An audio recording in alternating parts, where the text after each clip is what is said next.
You will hear two university students talking about a music course. First, you have some time to look at questions 1 to 3. In the exam, you would have 15 seconds to look at the questions. Pause the recording for 15 seconds now. Now listen and answer questions 1 to 3. Josie, come in. How are you? I'm good.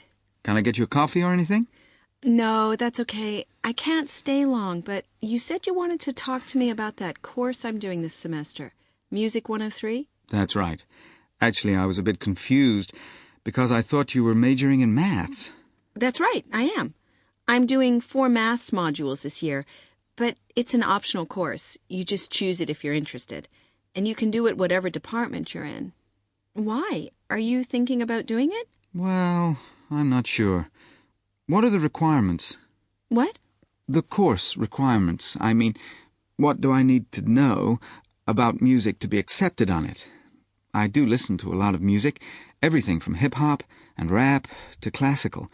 And I can sing, sort of.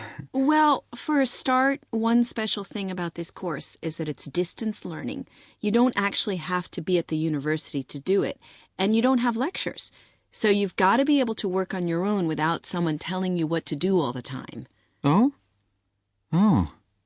No, that should be okay, I reckon. I'm more worried about the actual musical stuff. Like, I don't know how to read music. That doesn't matter. They don't assume that. You'll learn as you go along. How's your maths? Not too bad. Right. Some of it's quite mathematical, so you really need to be strong there. But you play the violin, don't you? I don't play anything. You don't need to. What about computer skills? You're okay there? Yes, reasonably. Does that matter? Yes, I'd say they're essential. Like I said, it's all distance learning, so it's computer-based. Before you hear the rest of the talk, you have some time to look at questions 4 to 10. In the exam, you would have 25 seconds to look at the questions. Pause the recording for 25 seconds now. Now listen and answer questions 4 to 10. But what about lectures? You don't attend any. It's all online. So lots of the students aren't here in Canada at all. They're studying from home all over the world.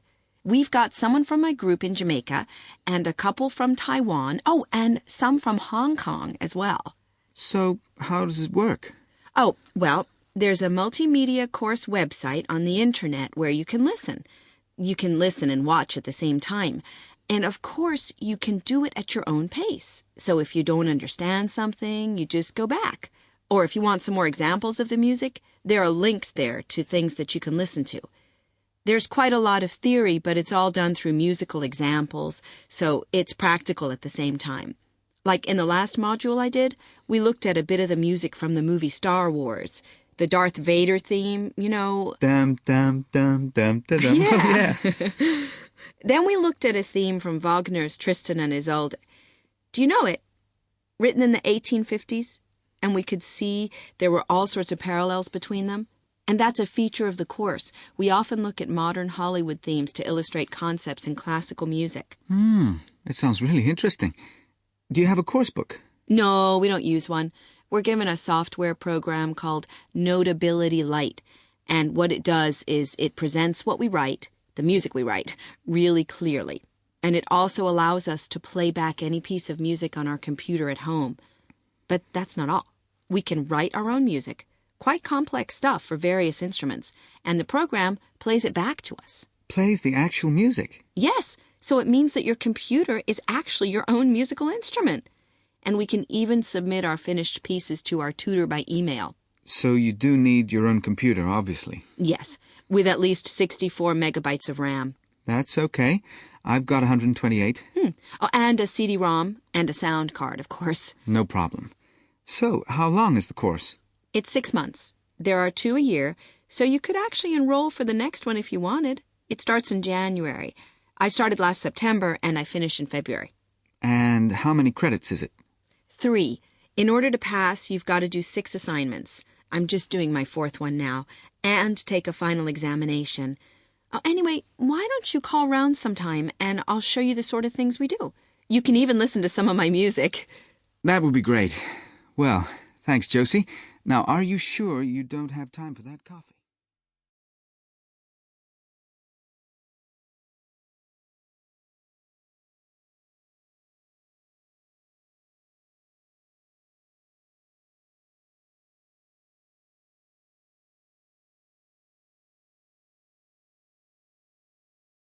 Now turn to Section 2. Test 7, Section 2. You will hear a podcast on Canberra's theme park. Now you have some time to look at questions 11 to 16.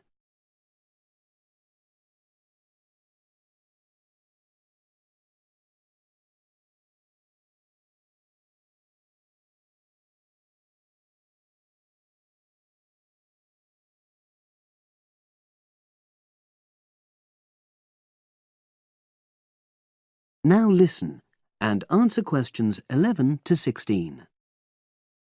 Welcome to Canberra's Park podcast. In the next few minutes, I'll tell you a little about the park and the amazing things we have to offer. We like to think that Canberra's offers more than other theme parks. Like them, we have a variety of exciting rides for people of all ages, but Canberra's also places strong emphasis on the educational experience for its visitors.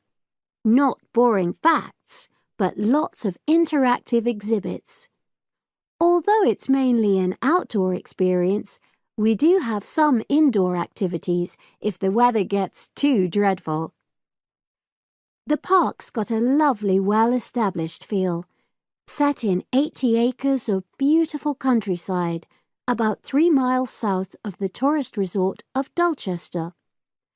The park was set up in 1997 by the Canberra family, but then taken over by new owners in 2004, who have maintained the original vision of the Canberras. It has lots of old trees, hundreds of flower beds, and a gorgeous lake. Canberra's has over 45 different rides, exhibits, and arcades. All but one of these is free once you've paid your entrance fee. We charge a small fee for our newest ride to reduce the length of the queues. You don't pay anything for parking. A family ticket for a family of 4 works out at about £8 per person, which is amazing value. Full details of current prices are shown on our website, along with full details of rides, etc., and directions for getting to us. We also have a number of special offers. For example, if you live locally, why not join our Adventurers Club, which entitles you to 50% off ticket prices all year round, and a special lane for all rides and exhibits, which means you don't have to wait to get into any part of the park. See the Offers tab on the website. We've recently added a number of new exhibits to the park, and we're particularly proud of our Future Farm Zone, which houses over 20 different species of animals, from chipmunks to dairy cows. The emphasis is on getting near to the animals. All of them can be petted, and you can buy food for feeding the animals. Many of our younger visitors say that this is the high point of their visit. And speaking of food, don't let the animals have all the fun. We have a total of 7 different catering outlets on the site. We're open 10 to 5:30 all year round, and cold drinks and snacks can be bought at any time during opening hours. And hot food is available most of the day in the Hungry Horse Cafe from 11 until 5, just half an hour before closing time. Now you have some time to look at questions 17 to 20.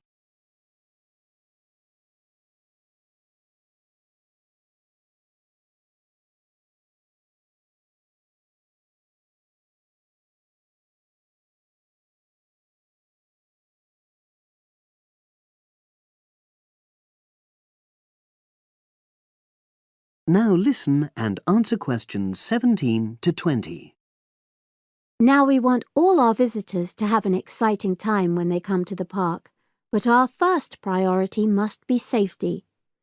Parents and guardians know their children's behaviour and capabilities, but here at the park we have set certain conditions for each of the rides to ensure that all visitors get the maximum enjoyment out of the experience and feel secure at all times. There are 4 major rides at the park. Our newest ride is the River Adventure, which is designed to reproduce the experience of whitewater rafting. No amount of protective clothing would make any difference, so only go on this ride if you're prepared to get wet. Children under 8 can go on this ride, but all under 16s must have an adult with them. Not all of our rides are designed for thrills and spills. Our Jungle Gym roller coaster is a gentler version of the classic Loop-the-Loop, specially created for whole family enjoyment, from the smallest children to elderly grandparents, suitable for all levels of disability and health conditions. Carriages have comfortable seating for up to 8 people with safety belts for each passenger, which must be worn at all times. Sit back and enjoy the scenery. One of the best established and most popular of Canberra's rides is the massive swoop slide. Whiz down the polished vertical slide 9 meters in height and scream to your heart's content. There are no age or height restrictions. Be careful though, you must have on long trousers so you won't get any speed burns. And then there's the famous Zip Go-Kart Stadium with 16 karts, 8 for single drivers and 8 for kids preferring to ride along with mum, dad or carer. Take part in high-speed races in our specially designed Formula 1 style karts, but no bumping other karts, please. All riders must be above 1.2 meters because they have to be able to reach the pedals, even in the shared karts. Full details of all safety features are available on our website at www.camberspark.com. So come and make a day of it at Canberra's theme park. That is the end of section 2. You now have half a minute to check your answers.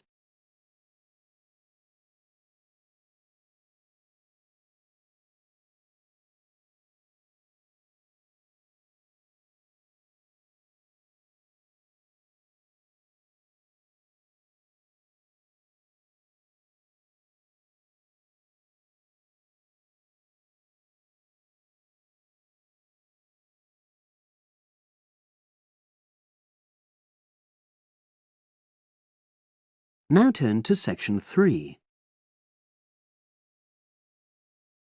Test 7, section 3. You will hear 2 business studies students discussing a presentation they'll do on an article on working effectively in groups. First, you have some time to look at questions 21 to 26.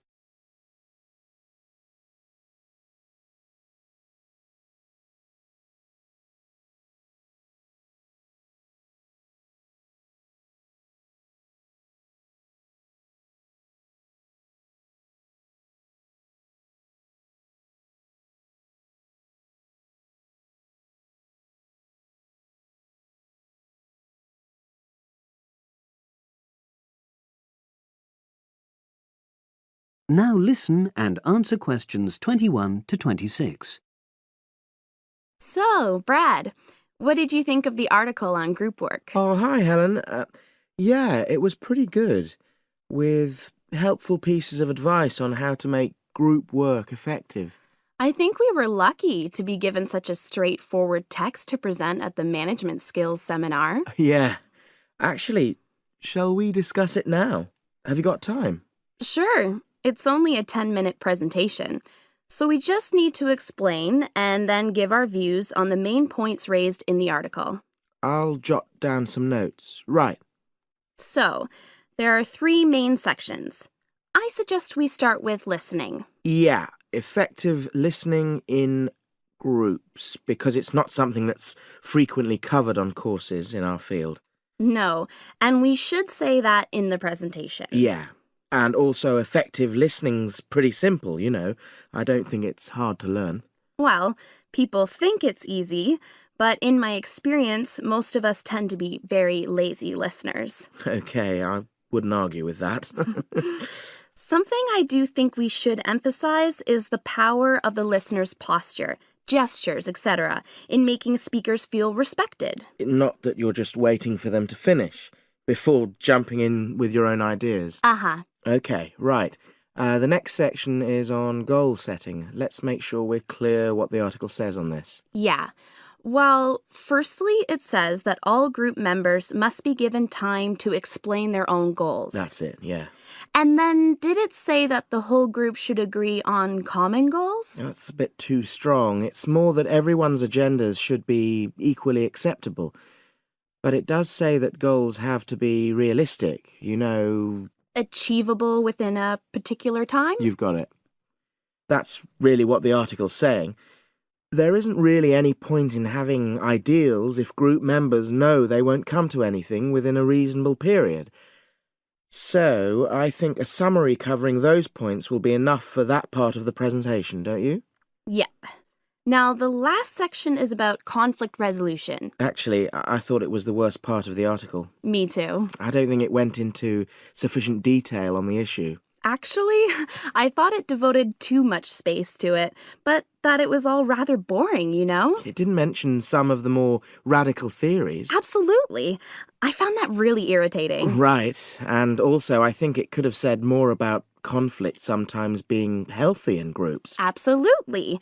It just mentioned rather glibly about how we should avoid thinking of winners and losers, and that quick resolution of conflict is always desirable. Without explaining what these terms mean? Well, it gives quite detailed definitions, but doesn't develop a proper argument. Right.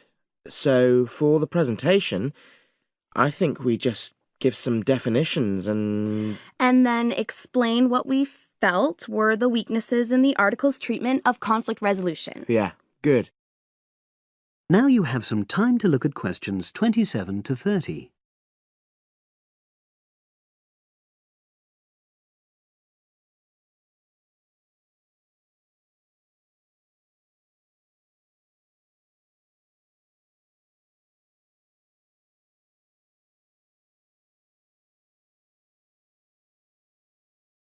Now listen and answer questions 27 to 30.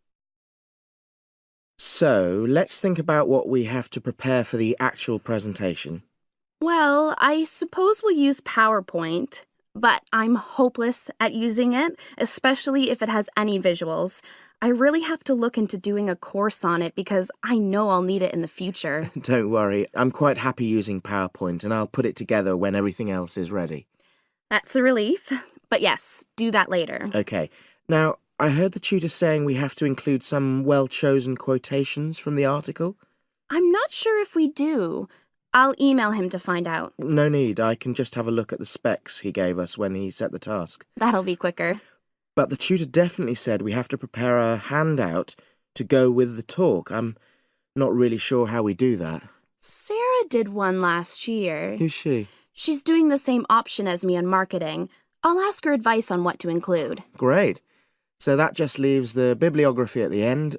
I suppose it'll mainly be articles. Yeah. So we'll just look on the web, and we can leave that till later. But we've been advised against that. Well, we could have a look through some journals in the library. I think we should start by looking through module handbooks. I think that'll give us some good leads. Yeah, you're probably right. So that's all the topics. That is the end of section 3. You now have half a minute to check your answers.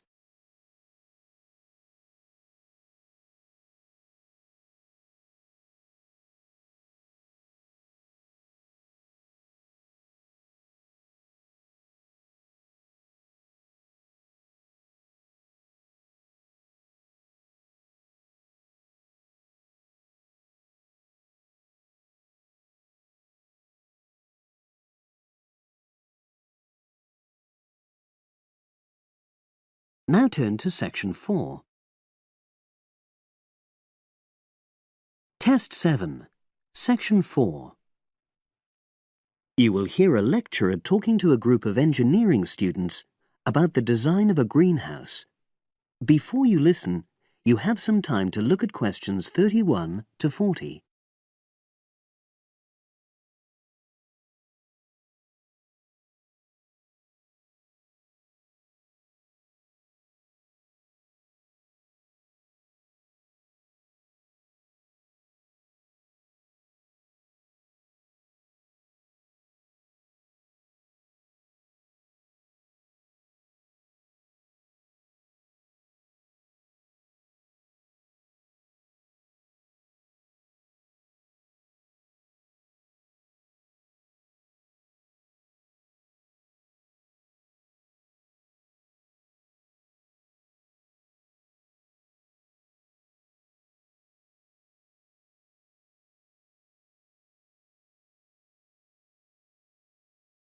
Now listen and answer questions 31 to 40. Good afternoon. This is the first of a series of lectures I'll be giving about engineering for sustainable development. I'll be presenting examples of engineering projects from a variety of contexts, and today I'm going to talk about a project to design a new kind of greenhouse for use in the Himalayan mountain regions. First of all, I'll tell you about the problem which was the context for this project. In the Himalayan mountains, fresh vegetables and other crops can only be grown outside for about 90 days during the summer, because the altitude of the region is around 3,500 meters, and because the rainfall is so low. In winter, temperatures fall below minus 25 degrees centigrade, so fresh vegetables have to be imported. They arrive by truck in summer or by air in winter, which makes them expensive. Local people rely on dried leafy vegetables and stored root crops during the winter, and rarely eat fresh vegetables. But despite the sub-zero temperatures, the skies over the region are cloudless, and there are over 300 sunny days per year. So, an engineering solution was needed to exploit the sun's energy and protect locally produced plants from freezing during winter. And in fact, there had been programs in the past to provide greenhouses, but these were unsuccessful. The greenhouses weren't adapted for local conditions, so they tended to fall into disuse. So, a few years ago, a project was initiated to design a better greenhouse, one which would meet the criteria for sustainability.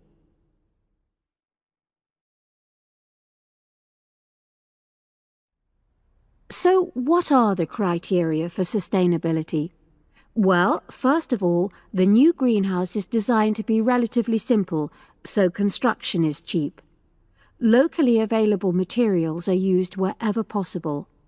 The walls are generally constructed of mud bricks, made locally, although in areas of high snowfall, more resilient walls of stone are needed. Rammed earth is also used. The main roof is generally made from locally available poplar wood, with water-resistant local grass for the covering.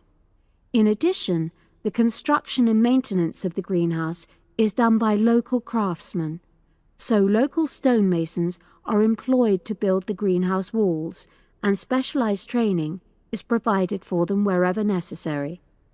Then, the greenhouse is designed to run on solar power alone.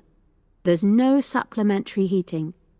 And lastly, families are selected to own one of the new greenhouses with great care.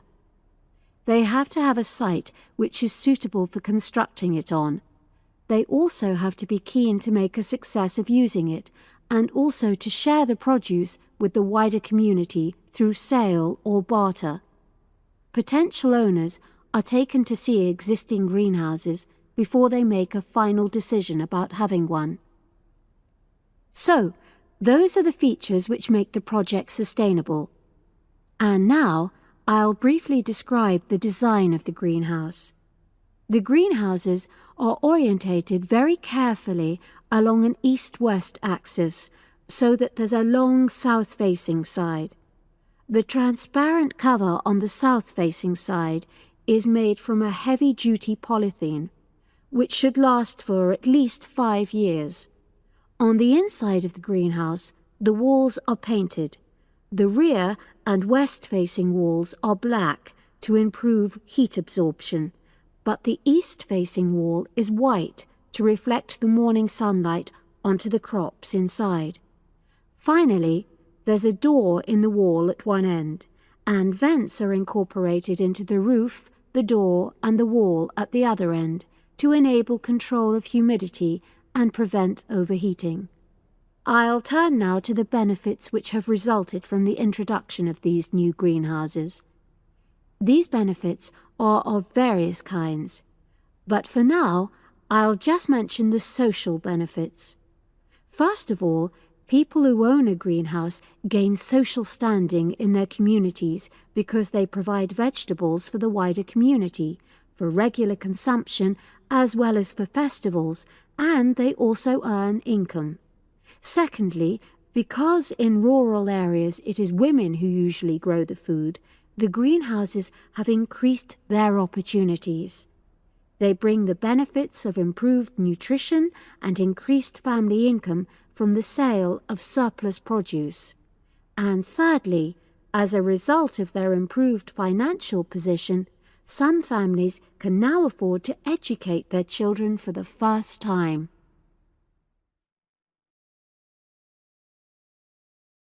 That is the end of section 4. You now have half a minute to check your answers.